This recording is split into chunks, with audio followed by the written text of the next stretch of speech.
Ellen sat alone. The cabin was dark. Outside, the wind howled. Her phone buzzed. A text from her friend Maya. "Check the attic, you'll find answers." Answers? Ellen was confused. Answers to what? Maya knew she was staying at her grandmother's cabin. The attic was locked, always locked. Curiosity bubbled inside her. She had to see. With a shiver, Ellen grabbed a dusty lantern. The attic door loomed at the end of the hall. The stairs groaned under Ellen's weight. Cobwebs brushed her face. The air was thick with the smell of old things. Finally she reached the attic door. The lock was old, rusty. It took all her strength, but it finally snapped open. The door creaked open. Ellen held her breath and stepped inside. Dust swirled in the lantern light. Shadows danced on the walls. In the center of the room sat a wooden chest covered in dust. Ellen knelt.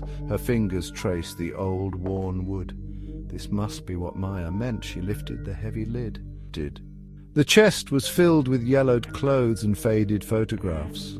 And a doll. Ellen gently lifted the doll from its resting place. It was a porcelain doll, dressed in a tattered white dress.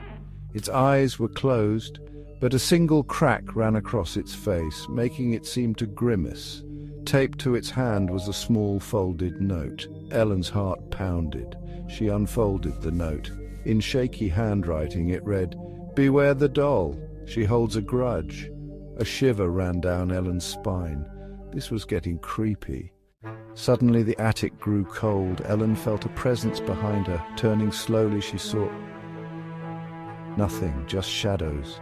But the shadows seemed to be moving. A whisper, faint but cold, sent chills down her spine. "You shouldn't have come here."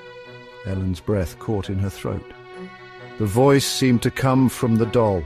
The lantern flickered, casting grotesque shapes on the walls. The shadows danced more violently, twisting and turning like living things. Ellen felt a cold hand on her shoulder. She spun around. A tall, shadowy figure stood behind her, its face obscured by the darkness. Its eyes, two glowing red embers, bored into her. Ellen screamed.